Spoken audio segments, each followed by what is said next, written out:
الحمد لله على نعمة الإسلام وكفى بالإسلام من نعمة.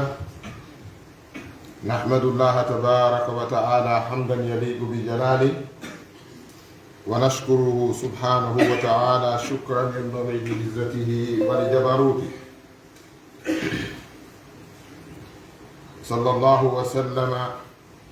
على من بعث رحمة للعالمين وأيد بمؤجزة القرآن الكريم وسنته المطهرة، وجعله الله بشيرا ونذيرا وداعيا إلى الله بإذنه وسراجا منيرا. أما بعد، فيا أيها المؤمنون اتقوا الله حق التقوى، فإن جماع الخيرات وسبيل السعادة والنجاة بها تزكو النفوس وتستقيم الألسن وتصلح القلوب. يقول تعالى: واتقوا يوما ترجعون فيه إلى الله ثم توفى كل نفس ما كسبت وهم لا يظلمون. عباد الله، إن دين الإسلام هو الدين الكامل في أحكامه الشامل في تشريعاته، وقد هدى إلى أرقى الأخلاق وأرشد إلى أكمل الآداب ونهى عن مساوئ الأفعال ومستقبح الأقوال.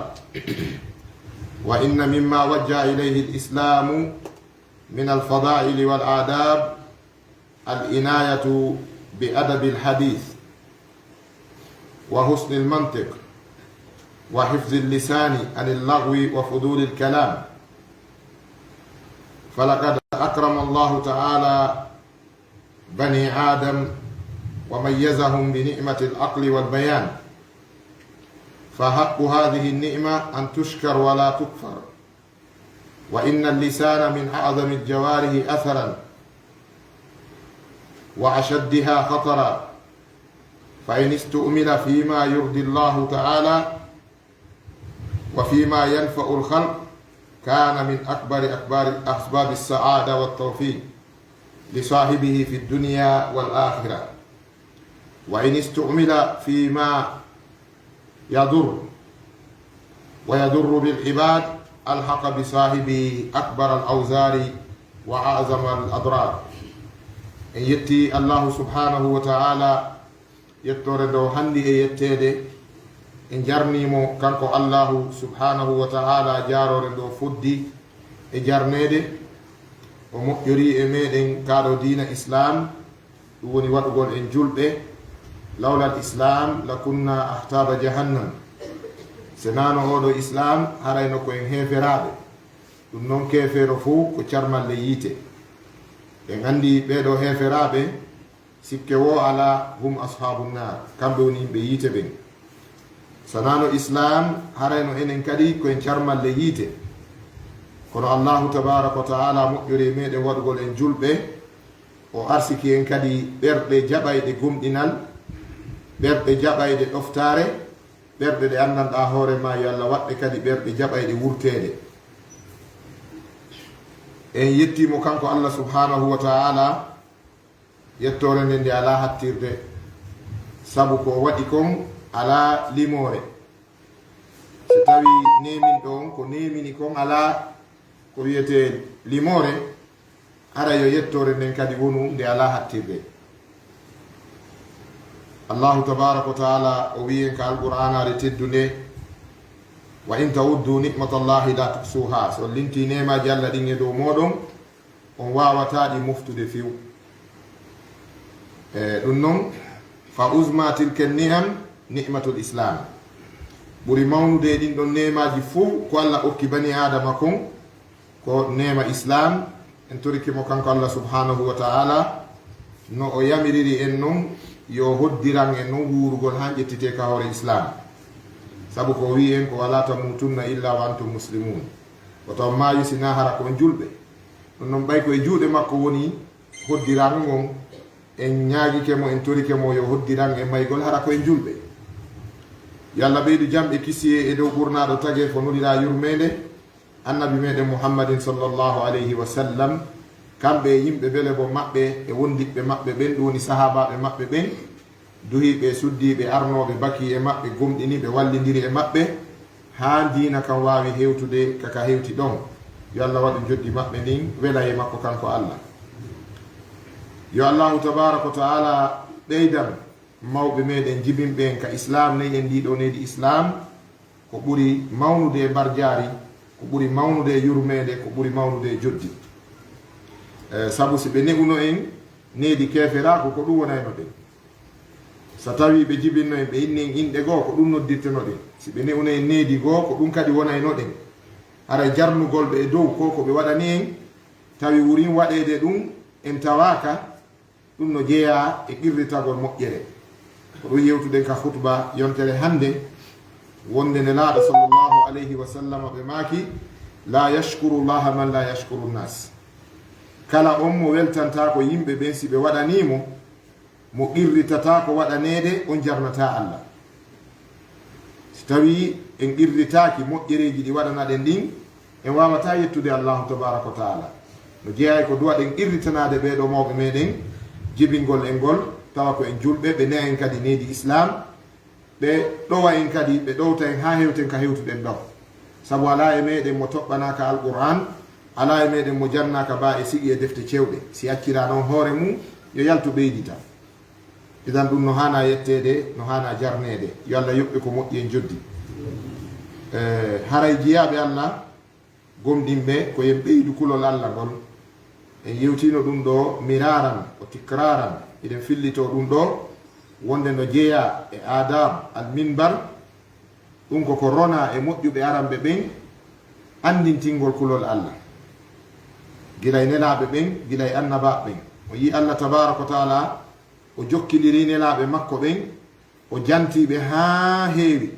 o wiɓe anittaqullah, wonde huule allah. o noddi ɓurnaɗo makko tagi fo gon annabi meɗen muhammadin sallllahu alayhi wa sallam, o wi ya ayyuha nabi ittaqillah, ko an yo annabi yemme hulu allah. mana ɓeɗo wonari yimɓe sina huloɓe allah, wi'ede yoɓe hulu allah ko yoɓe ɓeydu, ko yoɓe ɓeydu kulol ngol. e ɗum noon haray neɗɗo ala feƴƴanɗo wiyede hulu allah. si tawi annabaɗo wiyanama huule allah, ɓurnaɗo tagi fo wiyama hulu allah, na min e an feƴƴi wiyede yo hulu allah. ko wiyete kulol allah, almami meɗen maliki yo allah yurminɓe, ɓe raɓɓinɗini tarif on e mako maɓɓe, wonde ko wiyete kulol allah ko fi'lul ma'murat wa tarkul manhiyat, ko waɗugol yamiraɗi ɗin acca haɗaɗi ɗin. yamiraɗi allah e nelaɗo ɗin, haɗaɗi allah e nelaɗo ɗin, mo wawi ɗum haray o woni hulowo allah. ceerno on ka lahdariyu emo jumli ɗum e nder konguɗi seeɗaji, o maki wa yajibu alayhi an yuhafiza ala hududillah wa yaqifa inda amrihi wa nahyihi. haala kanka juuta kono fof no ɗon. o maki wa yajibu no waɗɗi e dow neɗɗo on an yuhafiza ala hududillah, nde o renata keeri sari allah ɗin.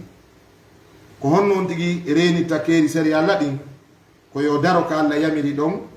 fi siinugol ko allah yamiri kon, o daro ka allah haɗi ɗon fi pottitagol. ɓe mana o ara hanka allah haɗi ɗon, o tawa ɗo allah no haɗi o darto. si neɗɗo wawari wadde tawaqquf an nahyillah, o wawari ko wiyete itiyan ila amrillah, haray o wonari hulowo allah. ko be on tigi wawa arde adda hoore mum e kulol allah ngol ko yamiroje, o wawa kadi dartade kadi jogito hoore makko fi woto ukko e haɗaɗi ɗum. si on tigi wawi ɗum, haray o woni hulowo allah. isan ngol konngol ɗo kulo allah, ɗum wona jikku arabu, wona jikku pullo, wona jikku leñol, ko jikku gomɗinɗo. kulol allah ko jikku gomɗinɗo. ko sabu maggol noon kadi neɗɗo malirte aduna e lakara. ko sabu kulol allah ngol kadi allah tabaraka wa taala hoyniniranta on tigi caɗele aduna e caɗele lakara. wano wiide noon e aya goo, man yattaqillaha yaj'al lahu makhrajan wa yarzuqhu min haythu la yahtasib. kala hulɗo allah, allahu tabaraka wa taala waɗanaymo yolɗede. sattende arde o Allah udite dambugal non tigi sortora o arsika kadi on tigi moƴƴere Allah nden iwranamo kaw miijana teddungal e nguure e gurdam moƴƴan e kisal ɗum iwranamo kaw miijana ko ɗum waɗi karamokoɓe islam ɓen ɓe makinde julɗo no wiya kaari hulata Allah yo taw o miijitike o kalkili moƴƴade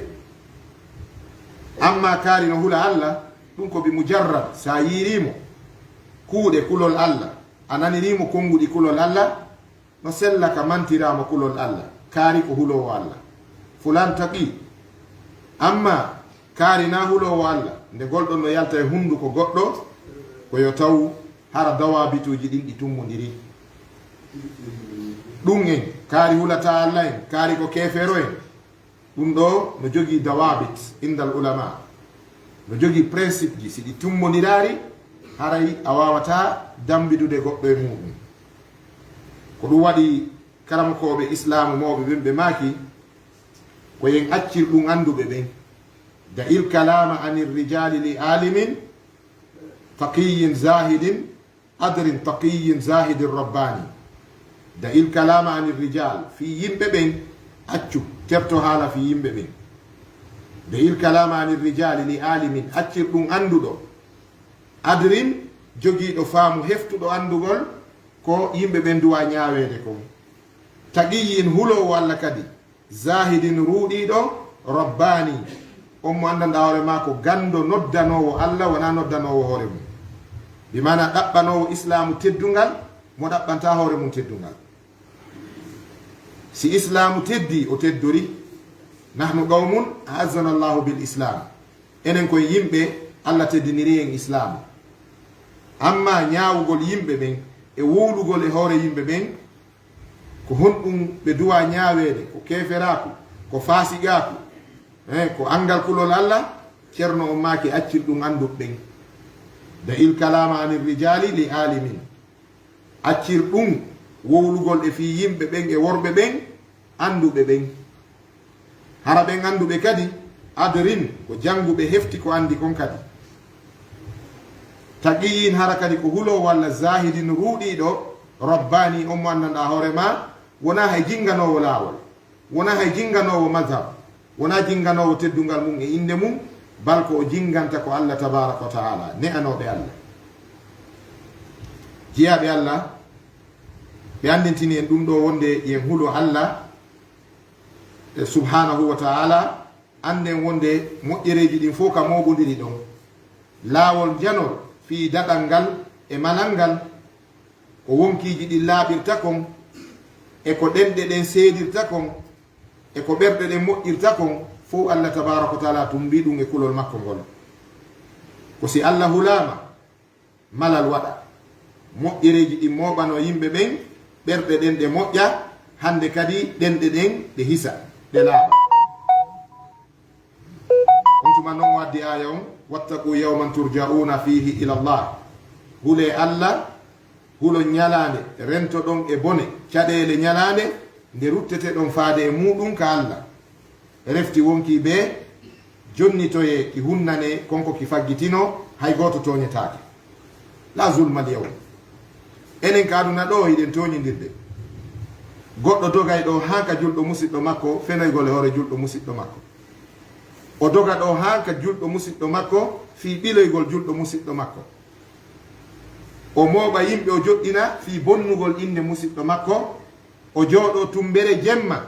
fewndo Allah ɓuri haton jinde jiyaɗo yo toro mo yaafuye o uggino e dow bonnugol haaju goɗɗo enen jiɗen waawi ɗum kono noon ko ɗum waɗi Allah tabaraka wa taala o acciraari en nin o jonni en qur'ana o yooɓini nelaɗon sunna makko on o fodi en kadi hasboore jomiraɓe gande e tasakuye ɓen ɓe wi wo ko waɗi dargal ko sabu piiji tati waɗi dargal ngal ko ngal indispensable dargal ngal ko beengal daro sabu piiji tati ara nun ɗum no jeeya ko darni dargal ngal ibtalu zamil kuffari bi annaha la taqum ɓe gandi heferaɓe wi dargal darotako ɓe wi isa mitna turikna hamalan si en maayi ko nin tertotte ɗen ko ben jogi au principe igol après la vie c'est la mort, après la mort c'est la poussière, et puis c'est la fin des choses. Ben alani. Mes chers frères et sœurs en islam, après la vie c'est vrai c'est la mort, mais après la mort il y aura la vie éternelle. Et ceci est la vérité. Après la mort il y a la vie éternelle. Et mayata akire denni en immintinte kadi fiyo en wuure ngurdan abadan yanko jadan luttedan nan dan don lannata fiwu la mauta ba'da al ba's si woni ha yimbe ben immitike bawo mayde lanni la yamutu fiha mayde ala hanne kadi sabu mayde nden e hoore mayde de maye mayde nden e hoore mayde de maye hadisi selludo annabi sallallahu alaihi wasallam maki mayde nden aroye de wi Allah mi wari yimbe ben fu Allah wi ana heddi wonki woti ananari ko mi kon kullu nafsin za'iqatul maut kullu ko fu wonki fu meeday mayde ne wi awa bo mi ndara kadi Allah de jinda fudirde nange mutirde nange de yawrande jolda de afo de alto de arto de wi Allah ha wonki jidi lanni de Allah wi andari moƴƴa de nawa be habo kadi mi am darta nde yande wango hande arta nde wi Allah modi wonki jidi lanni Allah wi annon nde wi eyo de way min kadi mi do nati kullu nafsin dha'iqatul maut Allah yamirande de paso Allah dofa ruhu mayre o kayre kadi de mayi sine mayi Allah tabaaraka taala ewno ka darngal ya ahlal jannati khuludun fala maut wa ya ahlan nar khuludun fala maut onon be natuɓe aljanna ko kedde natuɗo aljanna yaltata awa mi yeeto on noon mayde ala hande kadi sako yalton e nemaji ɗin onon kadi natuɓe yiite awa ɗo kadi mayde lanni nani teddungal moɗon hande kadi mayetake ko ɗum wiɗan ɗon gurdan abada yanko jam poma yanko jam abadiyan sarmadiyan jon ɗum fokkituɗo ka lannata ka mayata oɗo de no hani dartude hoore mum ka miɗo foddi e ɗum hiɗen foddi e ɗum o wi en huulu bone nden ñalade ɗon anden kala wonki hettoyey o golluno kon ka hoore leydi ɗo hay goto toñetaki ko ɗo wawden toñidirde ɓilidiren ka mawɓe ɓen ɓilidiren ka laamu ngun ɓilidiren e jondole en ɓe huwa ɓilaɓe men ɓen ko ɓe faala ɓe wowla ɓilaɓe men ɓen ko ɓe wawi kono wallahi yawmal qiyama ɓilidiro ala toon sabu ñawowo on ko goto patron on ko goto on le la yazlimu mithqala dharra o toñata ko fotata e gabbel jarra wama rabbuka bi zallamin lil abidi joma ma wonari toñowo ko ɓuuri e fannude goo no jeeyay ko darni dargal bonnitugol aaƴanɗe heferaɓe ɓe wonde dargal darota ɗimmum ɗum no jeeyay ko darni dargal ngal raddul mazalim toñeji ɗin yo Allah jonnitoyɗi koko wonɗen wuuɗidirde koko wonɗen yennidirde koko wonɗen bonnidirde inɗe koko wonɗen bonnidirde jawle koko wonɗen waɗidirde geridiren haɓidiren hasodiren konnodiren bonnidira nden yawmal qiyamati ko be Allah tummidiro e waɗunoɗo e waɗaɗo waɗunoɗo on e waɗaɗo on ko be ɓe tummodira Allah reggila hakkunde maɓɓe ko ɗum woni la zulmal yawm toñe ala hande ka dargal toñe ala mo be ko waɗuno kon ko be o hetta tammu ɓe wi ko fi ferli sande sabu Allah tabaraka wa taala wiyey limanil mulkul yawm ko hombo jeey laamu hande fi andintingol en ɗum joni noon himo hato jini kanko Allah yo fof tummodir si o lando ngal landal ko ɗum waɗi o wi dargal e wi ko sabu ɗi tati woni ko darni dargal isan no jeeya ko darni dargal ngal fi jonnitugol haqqeji ɗi raddul mazalimi toñeji ɗin o fena femta ɓilidira bonnidira haajuji bonnidira inɗe jattidira doolidira kansidira hippodira ɗum ɗo ko toñeji ni allahumma tabaraka wa taala tummidira e tagu mum fi seɗɗugol ɗum yawmal qiyama de ñande ceernojo e koho ala ton de patron e seydi yanke e haaldu yanke e hela yanke e hammadi yanke e manga yanke fo nde ñande ko maccuɗum fo nde ñande ko manga yeeso Allah en fo en aroye Allah tabaraka wa taala wi wa atawhu dakhirin en fo en aroye mo yiɗen jaasi fo ko manga nde ñande nani den hani wattande haqqil e nden ñalande ɓe wi en andu diina men islamu ka ko diina ka andanɗa hoore ma hika moɓiɗiɗi ko wiyete gurdan kon. Islam no tumminiɗi gurdan ko ɗum waɗi ka définition wiyo ɓen islam c'est la religion. Sa wi religion ko paljol molanagol ay ko wiyete religion ko système programmé wona enen programme. Sa nani islam c'est la vie, islam ko gurdan ko définition on tigi noon islam c'est la vie, c'est la système de vie. Si neɗɗo wuuri gurdan islamu ɗan o haynori gurdan ɗan islamu on ko ɗum wiyete oɗo ko joom islam ni. Wona fino lakara pour moƴƴiroya de islam ndaare leyɗe jaɓuɗe islamu ɗen ka maɓɓe, ndaaro leyɗe julɓe ɓe jaɓa islamu ɓen ɓandidiren leyɗe ɗiɗi ndaare Lagine e Arabie Saoudite. Misal Arabie Saoudite seni ɓe hajjuɓe no andi aye boutique hara ko kanŋe yeyete makko, montor ji kanŋe, chaine ji kanŋe, cuɗariji sonnaɓe ara ko kanŋe. Si woni ha e midi julajo on falama yahude ƴetta salliji yara ko ɓuuɓi, si arana fana on ko ɓokkugo ƴettata, ɓokku garay o pooda kun ɗo o walkaɗa, arɗo wo ko kum ɓokkun ɗo yiyata anda julajo on ala ɗo on tigi feƴƴa. Fihen ɗum islam on ñande mema o haray wa meɗe yeehi ton ko hasi kon ton si goɗɗum majjiri goɗɗo hettari haray yiɗen tawa. Enen kamen ɗo ɓayi islam on ko julde nden e korka kan ndaare pakkaji men kembuɗinde no sokke. Si hiiri nde ɗe naata ka cuuɗi ay pooji ɗin en naadora pooji bobo ɓe naadorte kore fusuɗe bingaje taƴuɗe tenirɗe buriɗi ɗum fof ko ƴette naade sorne ka ley danki waale noon hoore ɗon ko waɗe seedata ko yiɗi bonɗi asuso dacude goɗɗum ka yaasi hay huɓɓuge wujjete i filji courant wonat ɗi wona ɗe gaddanede ɗo nini daare jama on ko ɗum huuli yiite ngen iɗe mari probléme courant o alhamdulillah ɗi filji ɗo si ɗiɗo yiite ngen accitama e ɗiɗo ko tamƴini ɗen si nahara ɗi taƴi ha courant on kan ko si manki ko si courant arari ka kono be précaution ƴette fino ɗi aynude a jotto ka salon maɗa ampure nde ɗano an e ɓengu ma dogo yalti ɗon e torsum tawon ko filji ɗi liwta joni mo wujji huɓɓuge wacceɗaninge isan ko ɗum waɗi enen islam on kaka hunduko islam on wonari ka gurdam. Ndaare Sonko wi ndaare o réseau sociaux Facebook WhatsApp ko yennidiro e ŋattidiro e ƴakkidiro woni ka réseau sociaux ji.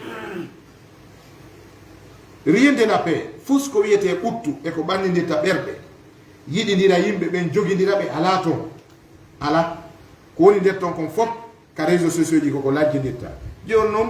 e nder Guinée en ko jelo woni ka Facebook, jelo woni ka WhatsApp, koye jelo won ton hay moitié population lagi no ngala ton kono ɓen wonɓe nder ton subhanallah ɓen no way was koye aduna goo ɓe taga ɓe naɓa e aduna goo ɓe wuuro e aduna goo mo wona bani adama yanko sina ɗum ala ko feƴƴi gérede si ko fi masala dina ɗum ko jannguɓe duwa jooɗade yewta fi ɗum na haala payle noon wona haala rewɓe noon wona haala fonctionnaire noon ko haala karamokoɓe diina siko fi politique yani ɗum wona haala karamokojo jannguɗo diina wona haala remowo noon ɗum ko haala politologue ɓe ɓen les hommes politiques andi yaalo politique yaalo politologue yaalo politicien ko ɓen mari ko wona fi ɗum d'ailleurs si probléme ji politique yani il faut se référer au politique ko yimɓe wiyete ɓen politique tigi ko ɓen duwa référede muɗum ko ɗum waɗi si nene gotoɓe ɗiɗo ya suɓi ko ya parti ya suɓi ko ya parti ɓe warday puisque ɓe anda ko ɓe suɓi kon ɗon ɓe anda ko wiyete politique ɓen guure ka tata ɗon hiɓe andi politique a tawi gorkon no e parti go debbon no e parti go ɓe fotta ɗon ɓe jaloga kono enen yo Allah dandu si en andi aden men goto ɗo ka wonɗen ɗon na ɗon o woni en kontimo fattujo kamen en kontimo yaltuɗo wawa yaltuɗo diina puisque en anda ko jokkuɗen kon he Guinée jon hewtari taw hollede Guinée jon ko hewti taw ko joɗɗinede yewte so accidama e hoore makko so haynike o wartoto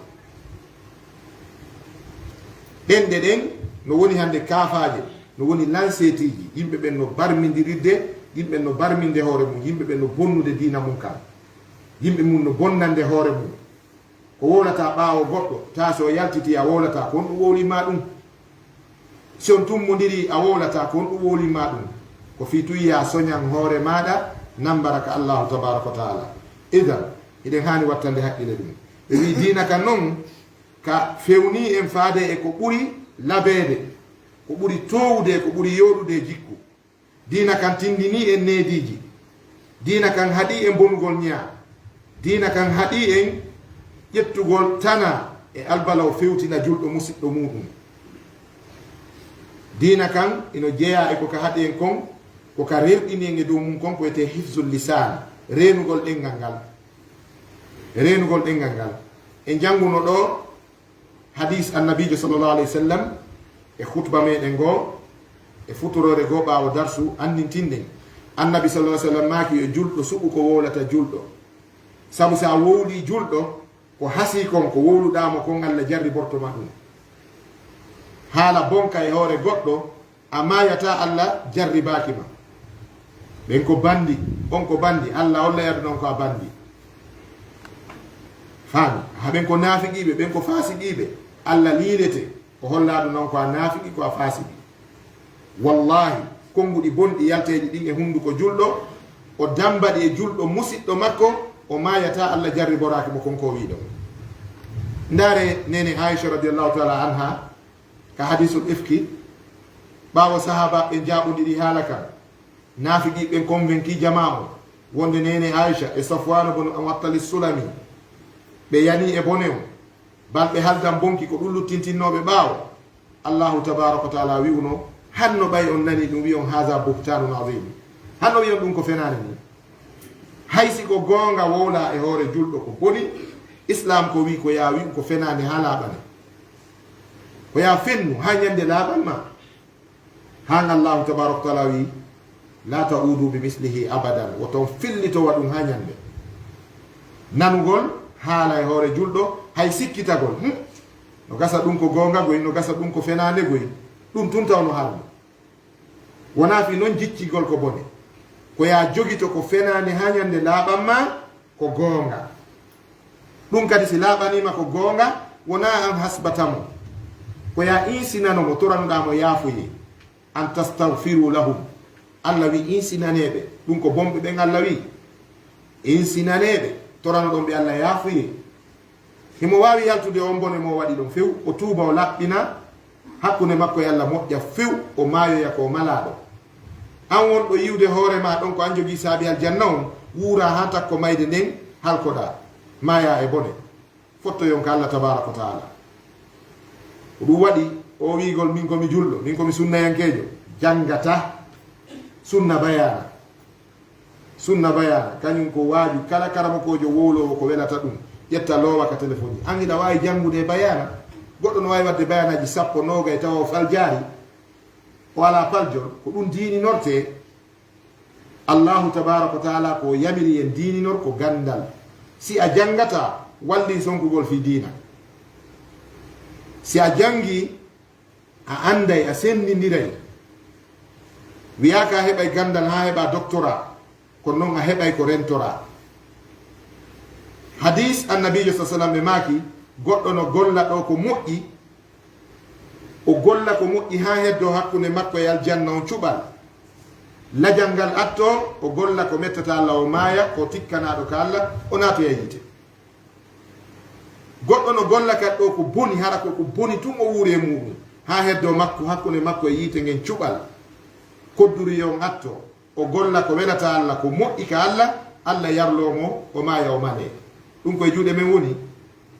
falimaza no hasibu nnas fiyen ɗum noon iɗen hasbude yimɓe ɓen ko wiyano ko yen hasbu hoore meɗen hasibu anfusakum qabla an tuhasabu hasbe hoore moɗon aɗon hasbede ko ɗum nelaɗo wadduno e Muaz bun Jabal hadis on no yeeso meɗen ɗo Muaz bun Jabal o wi nelaɗo he on yewtimen fi bone ɗengal min noon on mapinilande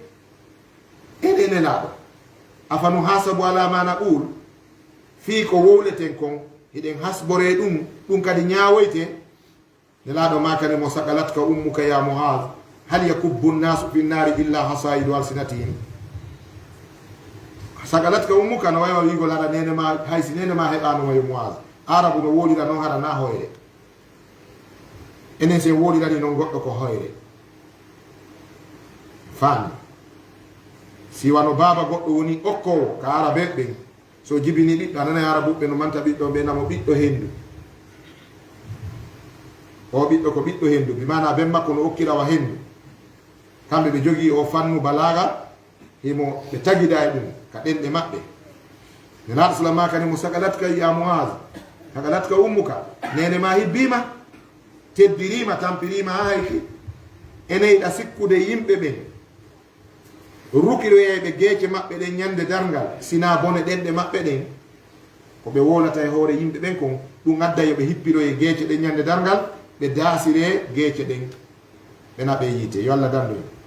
qulu qawli hadha wa astaghfirullah li wa lakum istaghfiruhu ghafurur rahim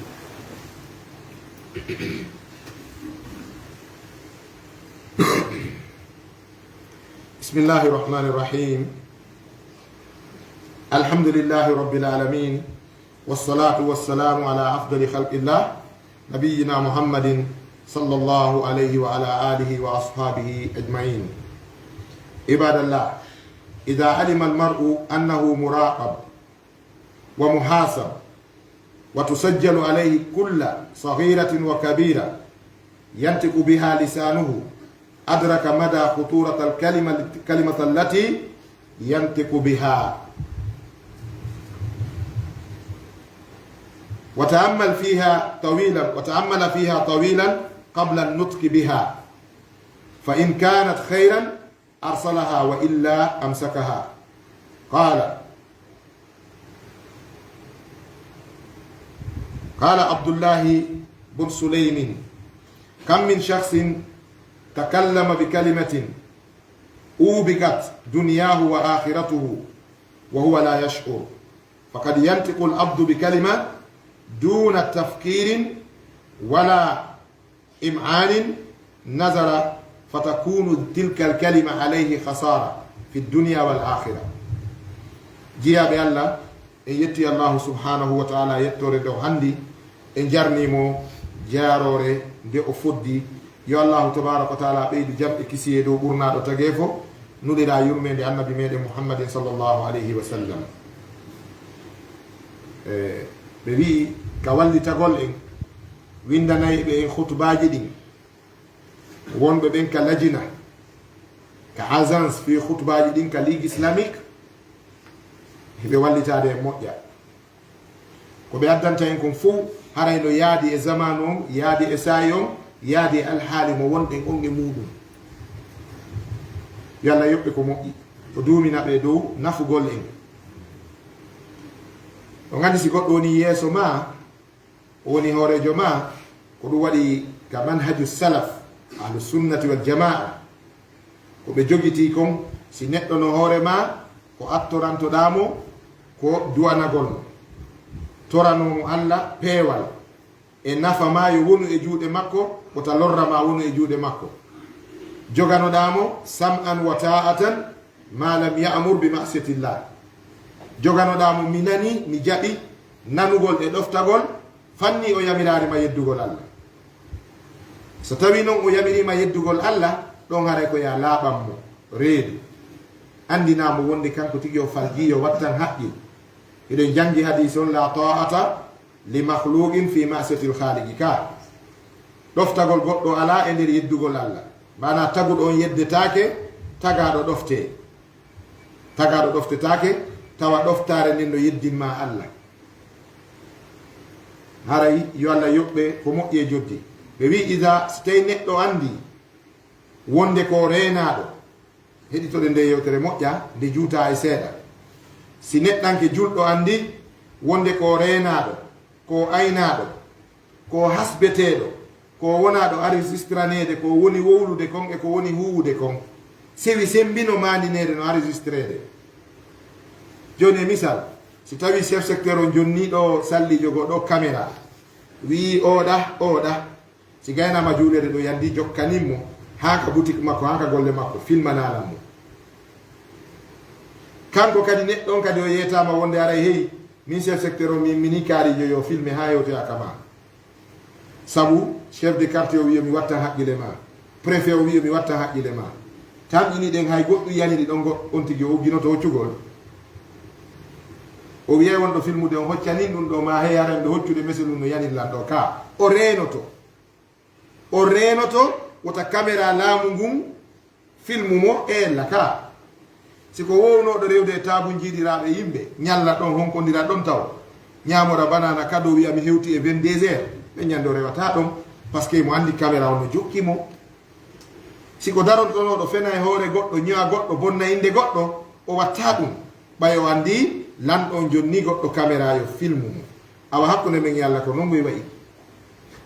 Allah no waɗi malaikaɓe ɗiɗo filmowo e documentowo raqibun wa atid wama yalfizu min qawlin illa ladayhi raqibun wa atid Allah wi neɗɗo wolata konngol fuutotako ma yalta ka hunduko ma sinagol konngol maɗa ɗon hiɗa renina ɗiɗo windowo e seeditotoɗo caméraman jon e windowo jon noon ko ɗum hutuba on ɓe andintini en ɗo si tawi neɗɗo no andi ɗum ɗo no jokkimo ɓay pelleti ɗen gomɗini ɗum wonde fanahnu muhasabun koyen hasbeteɓe ka fanahnu muraqabun koyen aynaɓe hiɗen felliti ɗum hiɗen gomɗini ɗum Allah no itti malaika ko aynayi inna alaykum la hafisina kiraman katibin ya'lamuna ma taf'alun ɓe majjaka ko wonɗen wadde ɓeɗo malaikaɓe eɗen gomɗini ɗum hiɗen yanana ɗum voilà wi noon joni so tawi neɗɗon no gomɗini ɗum ɗo sewi sembi konnguɗi makko e kuuɗe makko no enregistrede ha ceerno hemo duwa kalkilde moƴƴa si o bugo konngol ka tentini fil gayba ɗo gandi ko ɓuri hulɓinade haala ko sanga tawi mo wonɗa wowlude on e hoore mum mo wonɗa wolde fi mum on wala ɗon ɗon haray ko honɗum non seulement ko fenade ko ñoore kabiraji ɗiɗi alkadibu kabiratun wal ghibatu kadhalik fenade nden ko bakkatu jam ñoore nden ko bakkatu jam ko ɗum waɗi ceerno ibrahim bon adham alayhi rahmatullah ceerno maaki o yaari bakkatu mettuɗo tuubande ha hewti ñoore ko fiye ɗum ñoore metti tuubande ñoore antun e Allah o regilta si tawi ko julde welsininoɗa ñande fuɗɗiɗa julde torɗa Allah yaafo yewo yaafike siko korka kadi kadalik on faami kono ñoore Allah jaɓantama hakkude ma e makko ha yiida e mo ñoynoɗa on ɓirritoɗa hade miɗo wowlaynoma hade miɗo bonnaynoma inde modi musidɗo miɗo ñoyaynoma yafanona si tawi noon sabak al maut mayde attike tawi o maayi ɗum ma an a maayi ɓayi en yiyay ko kirɗi si ɗen juula fure no yurmigoy kono no nandi e ko kirɗi seeɗa nde ɗen juula fure wiyen haɗa yo jama on fof yafano o fure men yandi ɗum jaɓodire ɗo e to en yaafike yardi fure on kadi no tora yo yafano ɓe ɓay pelletari ko gurdan ka kana ma ahum mo wondi e maɓɓe ko ɗum waɗi koye reeno ado hewtude ɗon enen en yafanto mayɗo on kono en wawatamo wiide yo yafano en emi yeeto en ɗum ko laaɓi pos e nususuji qurana ɗin si woni ha lakara wi goɗɗo e accanan o wiya mi sali hay siko bemma hay siko bemma wiɗa lakara accanan o wiya mi sali saabu nden ñande mo be haray no yawi kun jogui kun naɓay kun aljanna kun koko ɓeyda kun tungo faala goɗɗo yiɗoytama ɓuura hoore mum ko ɗum waɗi nela salam maaki man kanat indahu maslamatun kala tawɗo no jogui tooñe goɗɗo yo regil ɗum adna ɗo sabu lakara ko moƴƴereji ɗin seydna oumar maaki o yiyari neɗɗo jofojo ha hewti ño'owo mettowo mo o wi kanko simi ño'ay goɗɗo ko nene am mi ño'ata sabu nene an si hetti baraji an ɗin ko yanganiɗo lam hetti komi jeyi ka dare nene e bobo gila ka sowande gila ka jibinande ko wiyete ngata ko hanka bambugol e dankagol bobo ha wiyede o gayni haaju si tawi ko on jonnoyaɗi golluɗa hara yanganiɗoma golla hetti ko jeyiɗa kono mettowo ma gañoma si tawi ko on rondoyto ko juuluɗa e ko horoɗa kon fo wacceɗa dari ɗon jofoyagal waɗi ne ɗulle a ñowata sina mettowo ma ko yimɓe jooɗoto wola ɓaawo yimɓe ta pellet siɓe fotti ko salmingol ɓe sooɗo wowla ɗaatuɗi ko enen ha yeeso Allah ko gonga goy ko enen ha yeeso Allah ko be tummodire alghibatu kabiratun tuubu anha ko yen tuubu ruttoɗen iwenge muɗum ko ɗum so wi ɗo ceerno yo neɗɗo fof reenu ɗengal mum ngal o tasko ko wolata kon ha waddi konngol oɗo Abdoulaye ibn Sulaym o wi oɗo wi yo neɗɗo fof ko wolata wo yo peesu taw o yanane ɗum si waliki ka balansi makko nafoyemo ñande dargal si o wowla yo miiji to tasko ha ngota ɗum ɗo lorroyaymo nanngaymo wacca ɗo wowlugol ngol yo yiɗu hoore makko ɓuritana makko haray ko nimɓe wasiri en hifzul lisan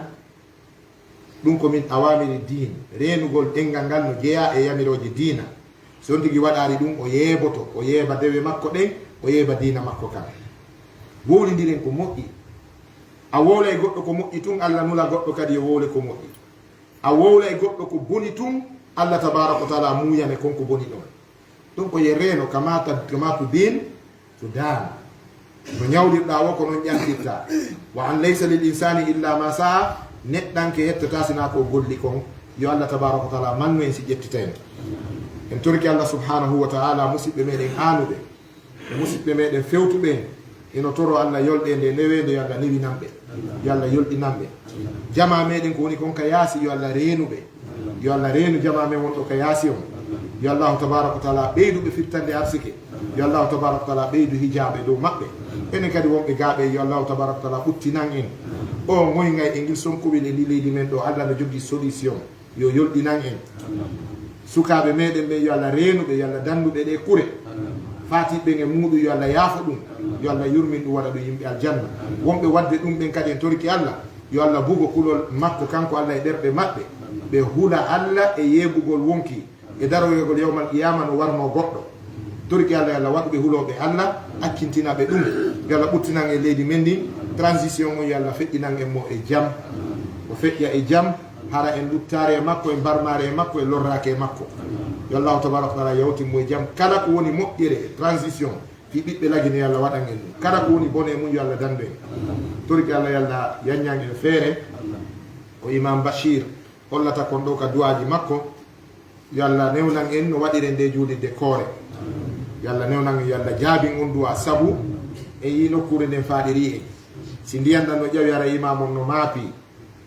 si fuɗɗama arede ko Allah moɓata yimɓe Allah ɗuɗɗini yimɓe nokkure nden e torki Allah yo Allah hokkumen haqqillaji e ɓerɗe komin marira jama o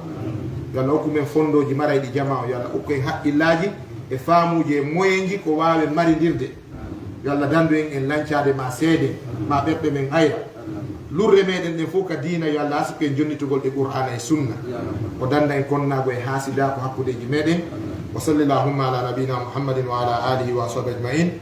wa akhiru dawana alhamdulillahi rabbil alamin wa aqimis salat